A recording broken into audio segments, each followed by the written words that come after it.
So there are not only employees, governments and central banks and inflation, there's also, of course, businesses in an economy.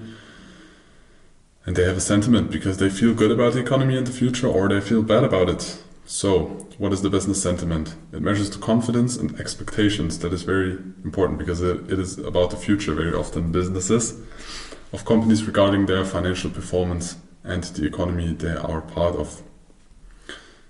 They influence the investment process in general, they influence the employment rate because either they hire more people or they fire people, and they make production decisions based on that, or based on their sentiment, based on their calculations, based on their analysis. So they are directly impacting the economic growth and the market dynamics, and they impact the data central banks decide on their central bank policy. So they decide about the liquidity, and all those things are interconnected and they are all part of the economy.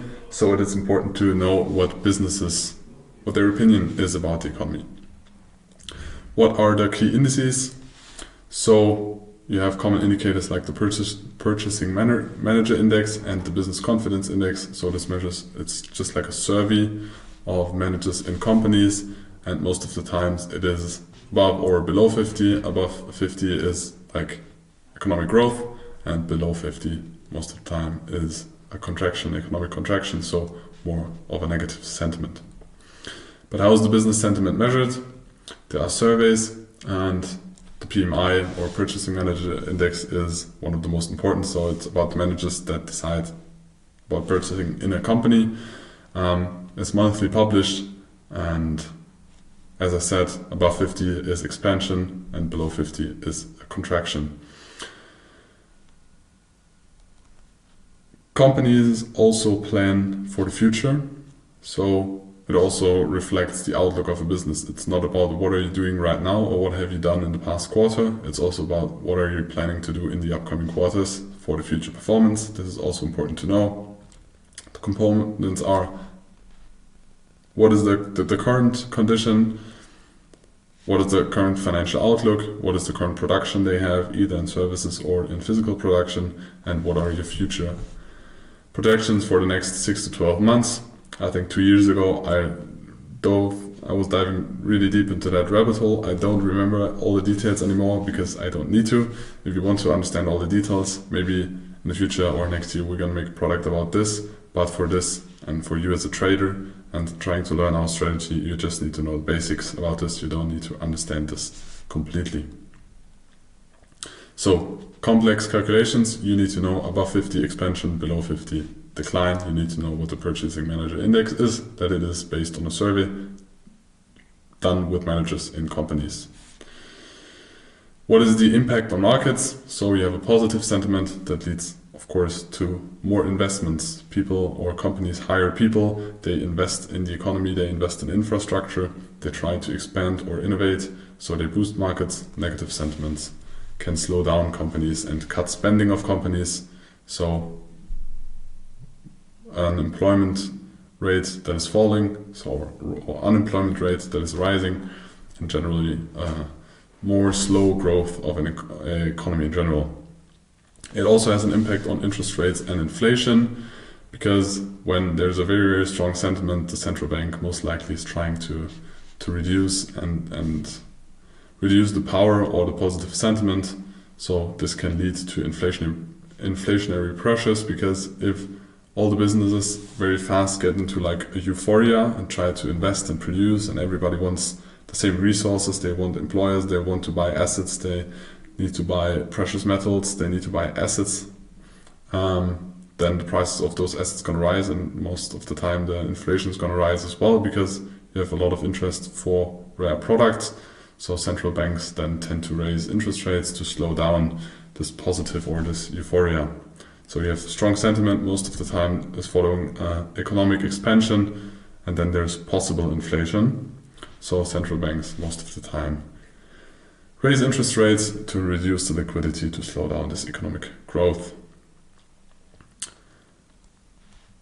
The business sentiment particularly affects sectors like manufacturing, technology or financial. They are in different areas, and play a major role. You should need to know them depending on the assets you trade.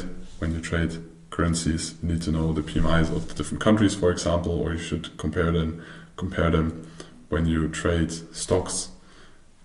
It's also interesting to look maybe at the financial part of the PMI when you trade banks or analyze banks or want to buy a bank stock.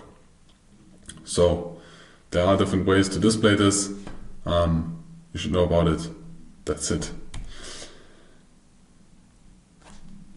For your trading strategy, rising sentiment can follow in potential growth, and in that growth phases, it's important to know that there are cyclical, I don't know the exact pronunciation, like consumer goods. So you have companies that produce consumer goods, and in growth, so when the sentiment is very positive, the likelihood of those companies growing, expanding, making more revenue is higher. So people and companies and also investors tend to invest in more cyclical sectors, so that have more seasons in it and are not for the base, for the essential part of life.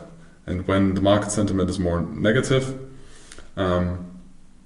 first it can be an early indicator, because part of the survey or the PMI in general is what the managers think about the future or the businesses in the future. So it's not a lagging indicator, it's not only about the past, it's also about the futures. So you can try to spot a boom early with numbers of the PMI. An historical example is that the PMI dropped during 2008, so companies got very pessimistic, and then afterwards there was the financial crisis. While there was a rising PMI, when you saw the very strong recovery of the markets and economies during COVID, we had a very harsh drop down in 2020. You can see it in this graph, for example, in the United Kingdom, we had a very drop down, very pessimistic view, but then it completely reversed and got very positive. So you saw a very booming, as we all know nowadays. This was a kind of early indicator of rising markets and very strong or fast recovering markets and economies. What are the most important index? It's the ESM Purchasing Manager Index. So it shows the overall business sentiment based on surveys made to purchasing managers. Again, below 50, pessimistic forecast, above 50, positive forecast. There are different ones. There is the PMI for manufacturing, so companies that produce. There's a service PMI, so companies that are in the service business. And there's the hospital PMI, but I never really worked with that one, but it is there. That is about the health of an economy, or not about an economy, about the health of people in an economy. So let us continue with consumer sentiment.